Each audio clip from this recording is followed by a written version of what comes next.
When I was diagnosed with diabetes back in 2023, I had already been hitting that dad bod, the whole midlife kind of thing. And there were just pounds that wouldn't go away. And I can tell you this winter here in Alaska, well, I've definitely had a little bit of extra winter weight that sneaks in. But thankfully, because of the lifestyle changes that I've been able to make through the years, I keep that under control. Even that little bit of creeping up gets managed pretty easily. And right now, we're getting ready to start our sugar detox for the next 14 days. But the truth of the matter is, understanding insulin was the key. And this issue of insulin resistance was absolutely mind blowing. So, today we get to listen to Lindsay Venn once again, and we're going to be talking about insulin resistance, fat storage, and fat burning, and how these are connected. This is something that is so ignored or not talked about or even poo pooed by much of current or older research. I share this with you simply because Dr. Ben Bikman and his current research and current science research on the issue of insulin resistance and fat storage is what we're really talking about right here. So, without further ado, let's jump into Lindsay's call on insulin resistance, fat storage, and fat burning. If you've got comments, put them in there and make sure that you like and subscribe to my channel so you stay up to date on when I'm going live and when we have more information, which we do every day on insulin resistance and helping you make life better, making your life better and those around you by learning about the importance of metabolic health. All right, let's get into it right now. My largest gigs, I also have my own medical practice, which is Venn Integrative Med. You're welcome to find me at either of these locations if you want some personalized help. But like she said, tonight I'm going to speak specifically to insulin resistance and fat storage versus fat burning, which is really what we want to do. When we talk about weight loss, which is a major topic, just like Lisa, we don't necessarily want to just lose weight. We want to lose fat. And that's the topic that I really want to highlight today. And like I said, weight seems to be the focus, but we really want to talk about fat and how that is distributed on people and how insulin and insulin resistance play a major role in this. These two gentlemen are probably about the same weight, but they have very different body types and different lean body mass composition. And that is the focus of how do we improve this over time with our diet, with different protocols like the Feel Great system, and improving insulin resistance, which we know is a major contributor to all chronic disease. Thank you, Lisa, for pointing it out. Prediabetes, hypertension, high cholesterol, you name it, they all come from the same root cause, which is insulin resistance. So first, you guys know me, I like to educate on a lot of different things. First of all, let's talk about fat. There's lots of different kinds of fat and how it is distributed on the body. And I want to get into a little bit of this. I'm not going to get too sciencey on you, but it is an important topic. There's different kinds of fat because there are different kinds of health risks associated with the different kinds of fat. So gynoid fat storage, I have here at the top. That's this one. That is, and I guess I can use my marker, huh? That is this poor lady up here who tends to store all of her fat in her butt and her hips. That's gynoid fat storage. So lower body, pear shape is what we've always described it as, is one kind of fat storage. Subcutaneous fat storage is here. This is the stuff that you can grab, pinch, jiggle, all of those things. It's a different kind of fat storage, and honestly, a healthier kind of fat storage than the last one, which is our visceral fat storage.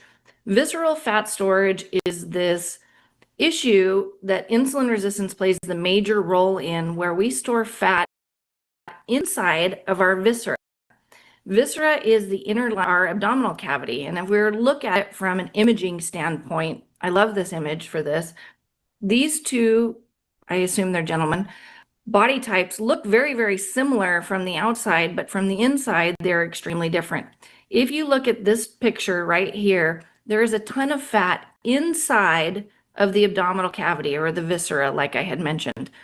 This is the stuff that is going to kill you. This is the stuff that creates all of the chronic disease that we worry about: diabetes, heart disease, high blood pressure, fatty liver, PCOS, you name it. They all come from visceral fat storage.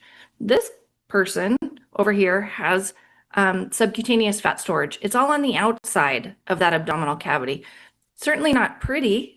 We don't like that from the pretty aspect, but we do like it from a health aspect. If you're going to store fat, we want to do it that way.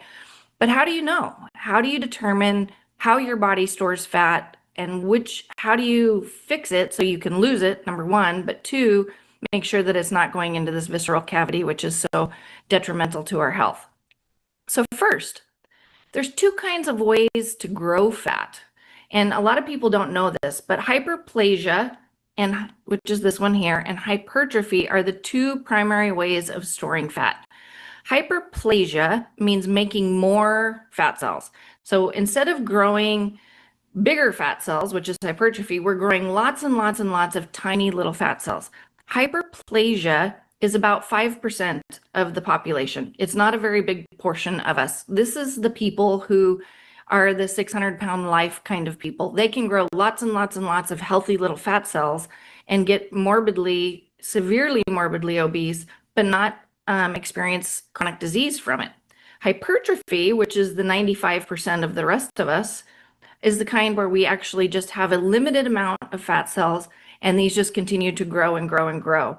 But the problem with this hypertrophic or hypertrophy of fat cells is that these guys are very, very inflammatory and very detrimental to our health.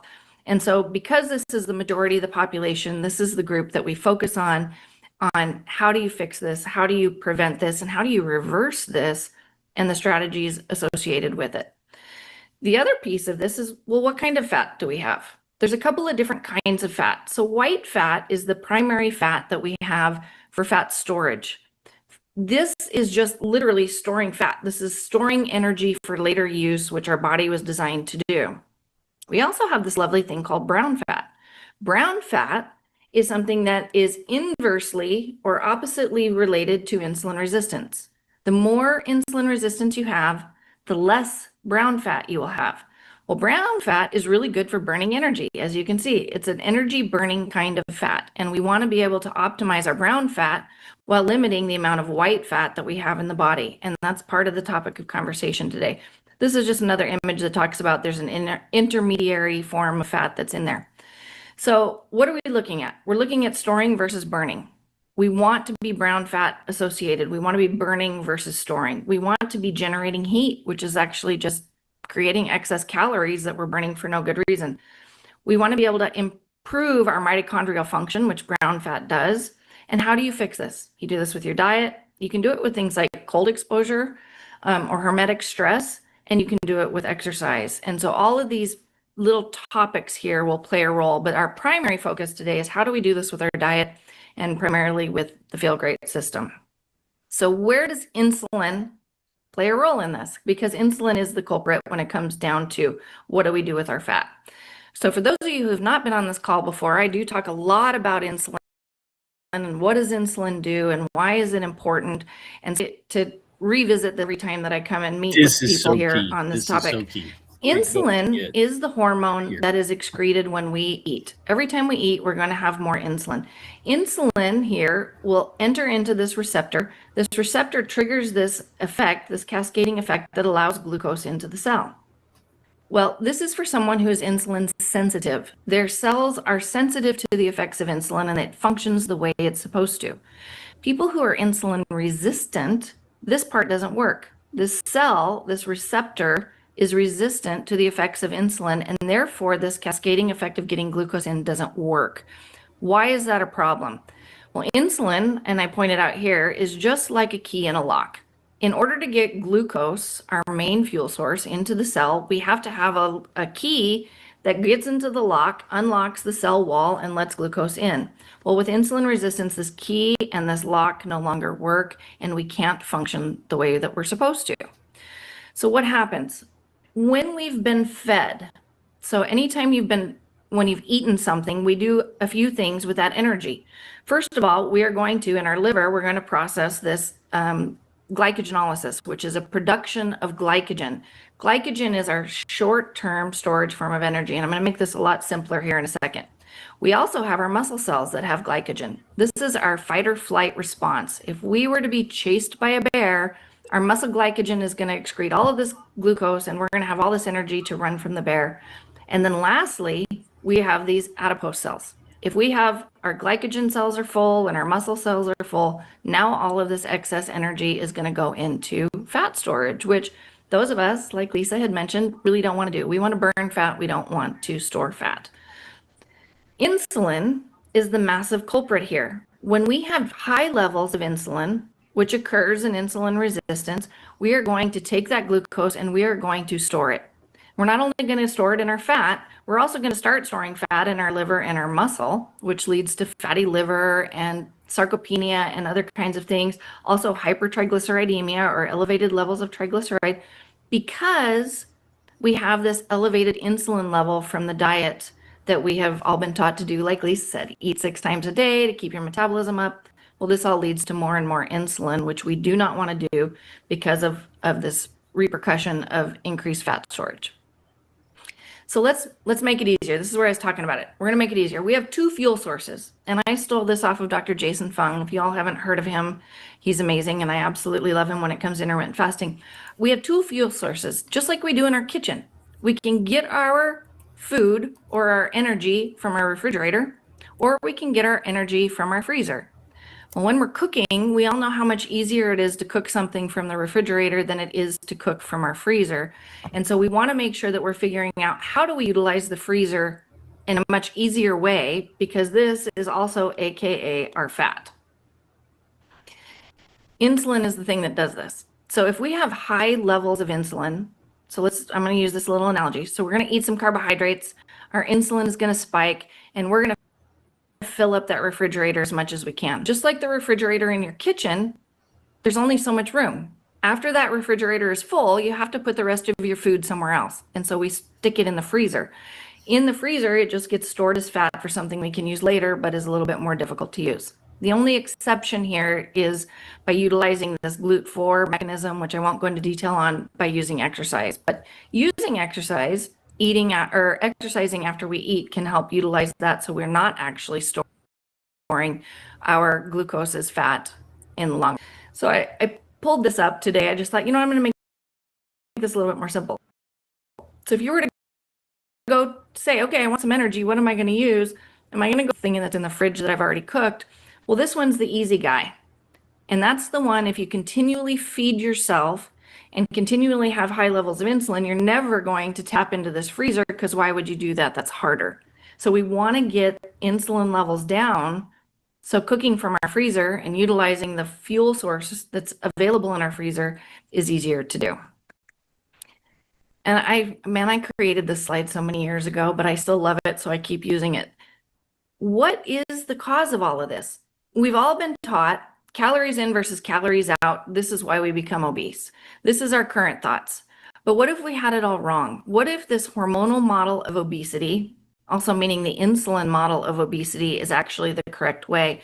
And we know at Insulin IQ, and Dr. Ben Bikman teaches it all the time, that high levels of insulin from frequent feeding and high carbohydrate diets and lack of things like intermittent fasting, this high level of insulin will lead to an increased intake.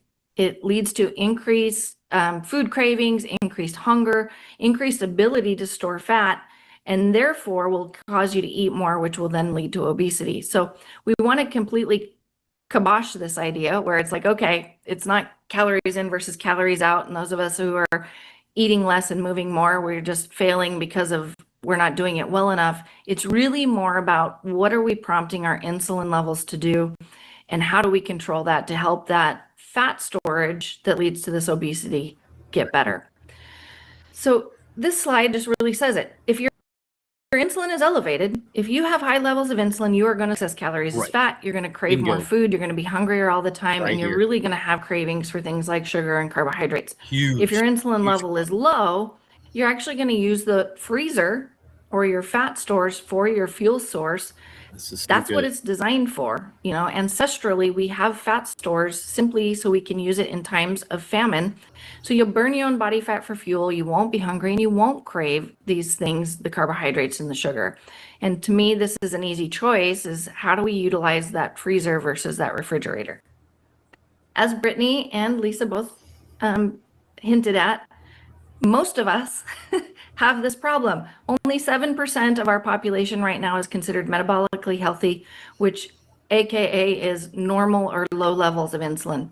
93% of us struggle with this, and that's why this protocol is so important, because we can hit such a huge portion of the population and help them get better. So how do you do this? Well, we want to lower your insulin naturally, and we have several ways to do this, and a really great way to do this is the Feel Great system. The system, which Brittany's going to talk about in a lot more detail than I am, really incorporates a way to, one, lower glucose absorption with the fiber in the balance, and two, boost things like GLP-1 production and improve insulin sensitivity and reduce insulin resistance with the Unimate. The other part of this that I'm going to hint at Insulin IQ here, is to follow an insulin smart diet. You know, if you can follow a diet in addition to following the Feel Great system, you're going to find additional benefit. So reducing those refined processed carbohydrates, reducing the frequency of eating is extremely important when it comes to improving insulin sensitivity and helping you to burn fat.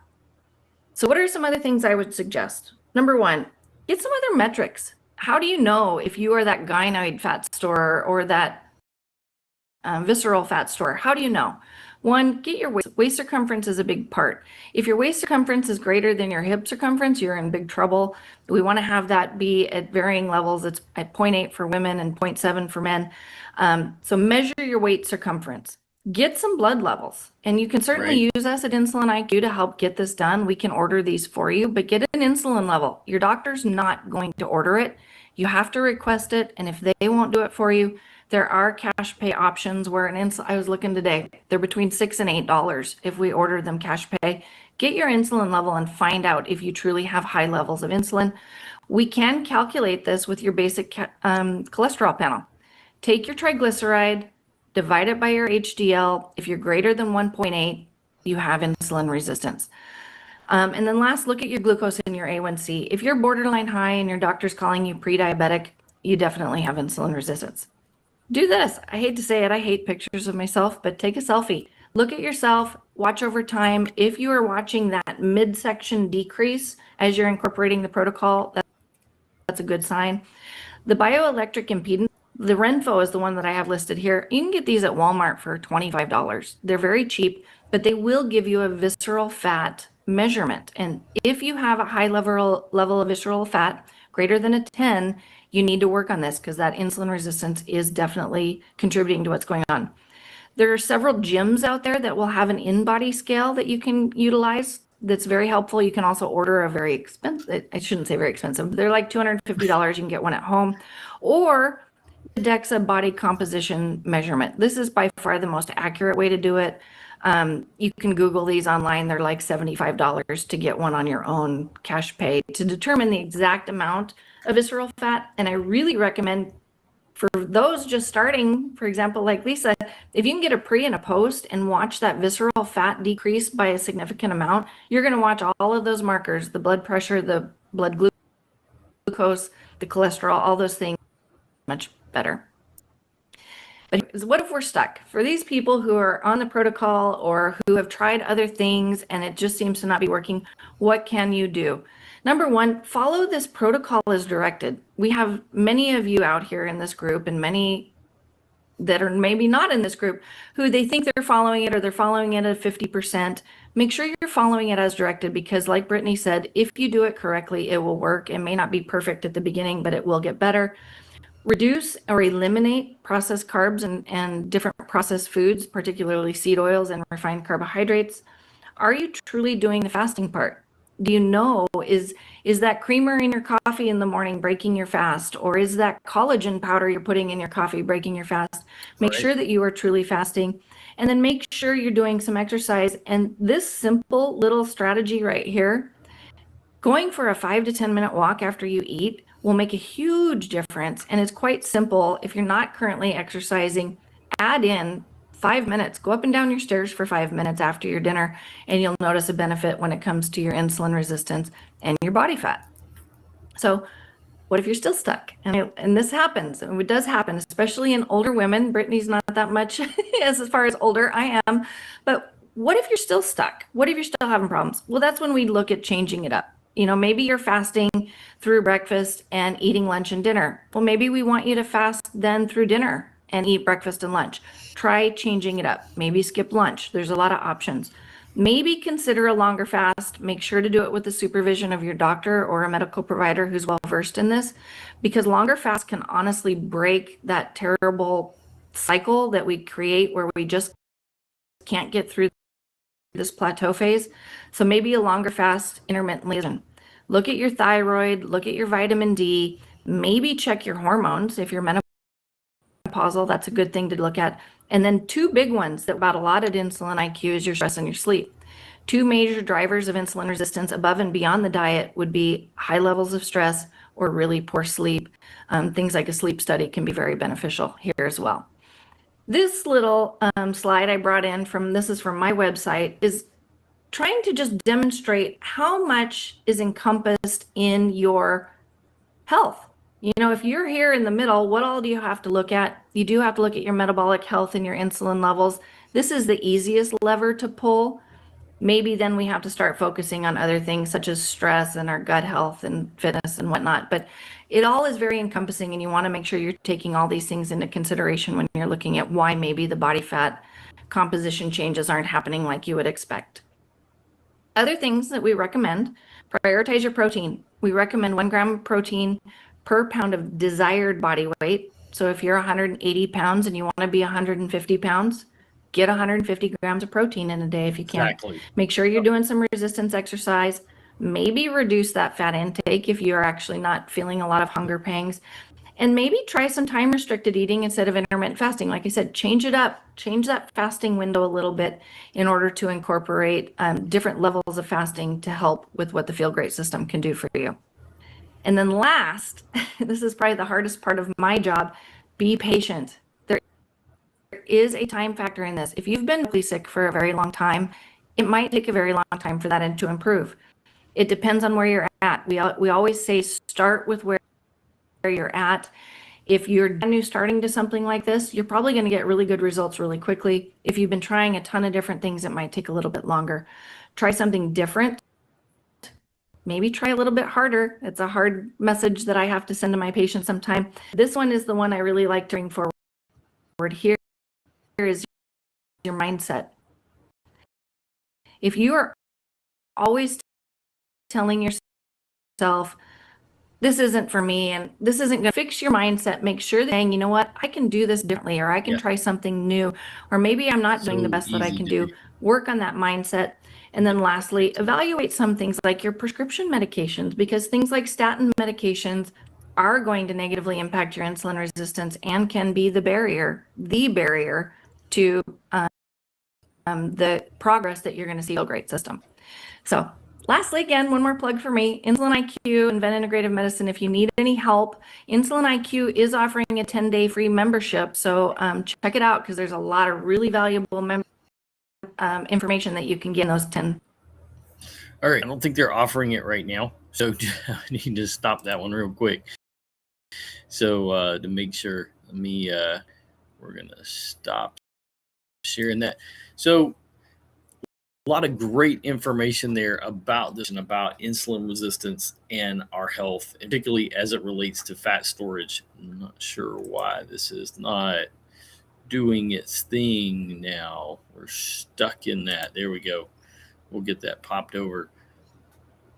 Hey guys, welcome in. Those of y'all that were here through this live, maybe you've got some questions about this, kind of about what Lindsay was talking about when it comes to insulin resistance and these issues that we have been dealing with, and issues that really our doctors have not explained well, have not addressed well.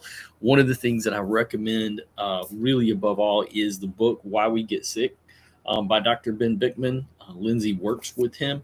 Dr. Bikman is chair of obesity and metabolic health at Brigham Young University. Incredible book, incredibly helpful when it comes to your health. So my story, and she talked about something called the Feel Great system, and I want to unpack that just a little bit more. The Feel Great system for me, back in 2023, I was diagnosed with diabetes. And I say it this way: I listened to my wife and it saved my life. My wife is a dentist. She's been a dentist for over 30 years. So she's a medical provider, doctor. She's been identifying diabetes in her patients for a long time. I got the diagnosis. She got pre-diabetes the very next month. And the thing about it was, I really didn't know what to do. And my doctor didn't give me any advice other than eat less and move more. That whole calorie restriction thing, if that's something that has hit you, just put that in the comment. If you were hit with that and you felt like crap, your doctor didn't explain what was going on. Your doctor didn't address this is why this is happening. What, and when they say eat less and move more, do they explain what does that even mean? What does calories in, calories out even have to do with what's going on in my body? That's frustrating, right? To not have those answers. Well, for me, that's where I was at. I didn't know what to do. I was exercising. I was trying to eat less. I was moving more, and nothing was happening. The scales weren't moving. I was 200 pounds, right? And so I wasn't seeing these benefits that supposedly I was supposed to see. But I watched what my wife started doing, and she started to drink this tea and fiber. Now, this is the Feel Great system. She and I didn't know what it was. She had done research. She had gone to the PDR.net, gone to the provider's digital reference, looked at these things, and decided after talking to a nurse and a diabetes educator that this is something that we ought to be doing. At least she did. I saw her fibromyalgia neuropathy go away. It was gone in just a short period of time. And then she started losing weight and getting more energy, and I'm paying attention. And so this is where I say I listened to my wife and it saved my life. I had skin tags developing primarily under my armpits. I had migraines, high triglycerides. My blood pressure was out of control. Maybe you've been there. Maybe somebody you know and love is there now. Well, for me, I sit there. Think about it this way, and this we don't drink really. We drink wine periodically, and you know that if you drink, it makes you have certain feelings, right? Kind of numbs that pain, okay? And when you drink a lot, it means that you have to drink more in order to get that feeling. Well, that's kind of what's happening with insulin resistance.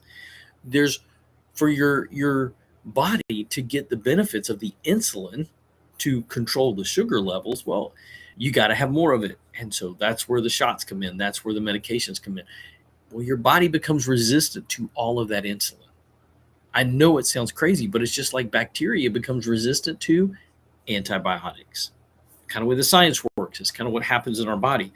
Well, we start to have different warning signs. Diabetes is one of them for sure. And I know that's maybe a little small down there, but ultimately we start to look at blood sugar, but we look at skin tags, maybe migraines, maybe arthritis. And here's the thing, over time, your body is trying to do everything it can with the sugar. That's what insulin is doing. It is that fat storing hormone that Lindsay talked about, right? That's you. How many of y'all are frustrated with the fat stores? It just won't go away. I had the dad bod. I was right there having the dad bod, suffering with that. Wasn't making any headway. But once I understood what insulin resistance was and what was going on, I could make the changes right there. Those warning signs pop up around 10 to 15 years before you ever develop diabetes or the heavier issues like the high blood pressure and triglycerides. It can be around for a long time. 10, 15 years is a long time to be suffering. But here's the thing. You get cardiovascular increases by up to 80%. Alzheimer's and dementia goes up 81%. Now they call that type 3 diabetes. We're talking about brain fog, joint pain, neuropathy, PCOS, fatty liver. They tell you it's aging, but it's not. It's insulin resistance. That's what it is at its base. And we've got a massive problem. Non-alcoholic fatty liver disease is now found in children under 6. 1 in 3 teenagers is now pre-diabetic. Those numbers match the numbers that we as adults face today. Now, someone cared enough to share with you maybe this website, or you're here right now. But here's the thing. When my wife shared this with me, it blew my mind, the difference that it made in life. So where did it come about? Well, the company realized a long time ago, this was from the original Rexall folks, that We had an obesity problem, we had a diabetes problem, we had a health problem back in the 70s, and they developed a particular protocol to help control that. Now, the pharmaceutical company wasn't really thrilled about that, but they figured the number one thing we needed to do was to put fiber back in our diet. Now, I know that's a debate about that. And particularly if you go into my threads recently, everybody wants to debate the benefits of fiber. I'm here to tell you, for me, there's no debating the benefits of fiber. There's no debating the benefits of fiber. It has its role, and part of that role is controlling blood sugar levels. We see it at the CDC, Ohio State, UCLA. We go into PubMed and NIH, and we see study after study after study about how fiber helps to control blood sugar levels. So here's the thing. This fiber has over 24 studies on it around the world, including at the Cleveland Clinic, arguably the number one heart hospital in the world, and at the University of Sydney in Australia, that it helps us to know what those benefits are and what we need to be doing and how we need to be living. These are nutraceuticals, and they're nutraceuticals because they're standardized. They're standardized. That means that a doctor can go to the PDR.net, find the tea and the fiber listed there, and not have to worry about what the process been. It's been taken care of. It's standardized. It's always the same. All of these are simply foods that have gone through a purification process and put into a concentrated form. So we, as standard Americans and folks around the world, which we've of course sent this everywhere, right? It's one of our biggest exports is a standard American diet, right?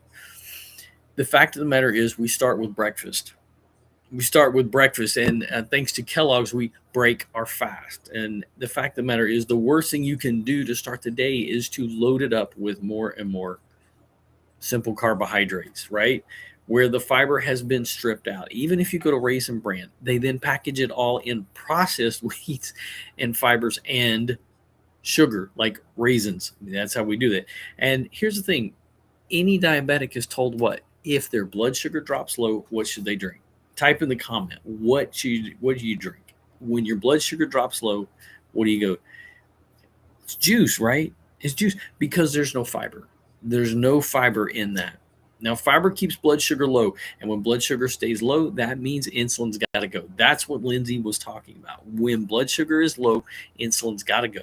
All right? When blood sugar is high, the insulin and the sugar is going to defy. It's going to stay. The fat's going to stay right where it is. So we start with this incredibly delicious tea. It is a natural metformin. It's a natural GLP-1. This chlorogenic acid tea is what I'm drinking right now. It crushes the food noise and it helps to stabilize blood sugar through the day. It's a vascular dilator. So if you're dealing with high blood pressure, it calms that down. A lot of incredible benefits. Your body is forced to burn fat for fuel. As Lindsay said, we're going to the freezer now, not the refrigerator. So instead of burning breakfast, you're burning the love handles. That's key right there. At lunch, here's the thing. At lunch, if you're hungry, you eat. That's what you do. You eat. That breaks the fast. Blood sugar is going to go up and insulin is going to go up. So we want to make sure that we surround that with fiber. Fiber at meals is the natural thing to help control our blood sugar levels. All right, this isn't debatable. You might have an opinion about it, but the science really reflects the fiber's benefits in controlling blood sugar levels. We see that everywhere. So the next thing we do after lunch, if you don't take the fiber packet there, you take it at dinner. You sip on a tea, that's going to continue to control those hunger cravings and help stabilize that blood sugar level. Here's the thing. The fiber was studied at the Cleveland Clinic. This is a natural statin. Now, we're not going to blow this out of proportion. We're going to let the Cleveland Clinic tell us that what they said in their study was that if this were to be taken on a population basis, could reduce on a population basis the need for lipid lowering drugs. And for me, with high HDLs, mine was 179, brought those down into the 80s. Are you following what I'm saying right here? We're talking about changing the profile of our bodies on a cellular level simply by adding fiber, and the benefits of fiber show that. It drops the triglycerides like it did for me, lowers A1C3, better than metformin, up to 43%, those blood sugar postprandial spikes, and it raises your HDL. So ask yourself this question. If your blood sugar spike is cut almost in half, do you need more insulin or do you need less? If your blood sugar is cut in half, do you need more insulin or do you need less? Type in the comment what you think right there. Here's the thing. The protocol acts like a natural GLP-1. It's a natural metformin, and it's a natural statin without any of the box warnings that we find on statin medications, metformin, those GLP-1 resistant agonists that we have been given. There's no warnings here. This sets in the PDR.net, and it is something that you can use, and you don't have to have anything going on in your body that you feel. This is about your metabolic health. That's what the protocol is. And that's why we do, Dr. G and I work with this and use it on a regular basis. Now, people ask, how much does it cost? Well, that's a great question. It costs around $5 a day. That's it. But because it's a nutraceutical, because it's in the PDR.net, it qualifies for helping with insurance. Your HSA and FSA can do it. Your doctor can look this up. Unlike anything out there that is on the market or in the PDR, it's something that is available for us to use for our benefits, for your benefits. Here's the thing. I want you to be that hero of your story. I want you to be able to have that experience. And when you order the protocol, you get a 90-day money back guarantee. You get Dr. G's, and when we work together, we help you come up with an eating sugar detox starting today. And over on our Facebook group, we have a meal plan right there for you. If you want to do the sugar detox with you, we've got menu items. We got things that recipes for you to cook, simple things at home.